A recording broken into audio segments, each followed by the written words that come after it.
Hi everyone, welcome back to 3 Under 3. I'm Will and I'll be taking a look at 3 games you can buy now for under £3. So let's get started with... Incredicer is a cosy little incremental game about doing one thing and one thing only: rolling dice. You start with an empty green baize table and a single die, you hover over it and it rolls and you get money. That's it. Of course though, that's not really it. As with any good incremental game, things quickly start to escalate.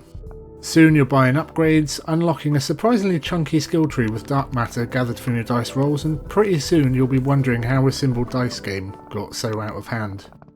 Unlike with some games, I'm looking at you Antimatter Dimensions, you always feel like you're making at least a little progress, and there's no painful downtime when you're staring at the screen waiting for the next upgrade to become available or to accumulate enough dark matter to progress your skills. Despite the rapidly increasing chaos of hundreds, maybe thousands of dice rolls, Incredicer is oddly relaxing. The dice make that beautiful soft thud you'd expect from a felt table, and while there's only one music track, it never becomes annoying enough that you feel the need to turn it off. This isn't a genre-defining masterpiece, but it is the kind of game I keep coming back to for just 5 minutes and then suddenly realising it's 3 AM.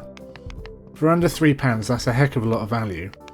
If you enjoy incremental games, this is an easy recommendation, and if you're not sure if you like them yet, Incredicer might just make you a believer. Next up is Zup X, the 9th entry in the Zup series of, as the developer Quiet River puts it, minimal physical puzzle with explosions games.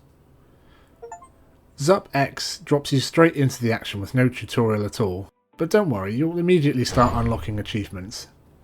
And not just a few, there are 2,000 of them to achieve. Your Steam notifications are about to take an absolute beating. At its core, Zup X is a simple physics puzzler. Your goal is to get a little cube into its goal by blowing things up. Certain blocks in each level explode when clicked, and it's up to you to figure out which ones to detonate, in what order, and when to send your cube flying where it needs to go. Some puzzles are pretty straightforward, others will have you repeatedly launching your cube out of the map while you curse under your breath. Trial and error is very much a part of the experience. If you played Avatar: The Burning Earth on Xbox 360 back in the day, or you just like collecting achievements, Zup X is definitely for you. And if you don't care about achievements at all, there's still a solid little physics platformer hiding underneath the deluge of notifications. Finally, Man, I Just Want to Go Home is a short visual novel about a delivery driver just trying to make it back to their apartment during a brutal rainstorm. If you remember those old Choose Your Own Adventure books, this plays exactly like one of those. Except instead of monsters and hidden treasure, you're dodging bad decisions, worse timing, and the very real possibility that something terrible is about to happen. And on your first few runs, it probably will. There are multiple story threads running in parallel, and they overlap to make one cohesive whole. You can't see everything in one playthrough, but each run is so short that you can see most, if not all, of the possible endings in about half an hour without it ever feeling repetitive. Visually, it reminds me of classic 90s cartoons, Ren and Stimpy, Cow and Chicken, but pushed through a surreal, noir-esque filter. The result feels hazy and dreamlike, almost as if you're reliving someone's memories. Man, I Just Want to Go Home knows exactly when to stop. It doesn't outstay its welcome, it leaves you with unanswered questions which it trusts you to sit with. Its biggest strength is its simplicity.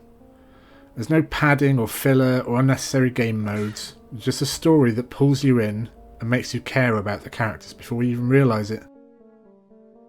And that's it. Let me know in the comments what you thought of these games, and if you have any recommendations for indie games under £3, let me know and I may feature them in a future video. Like the video if you liked it, consider subscribing for more videos from us, and I'll see you next time. Bye!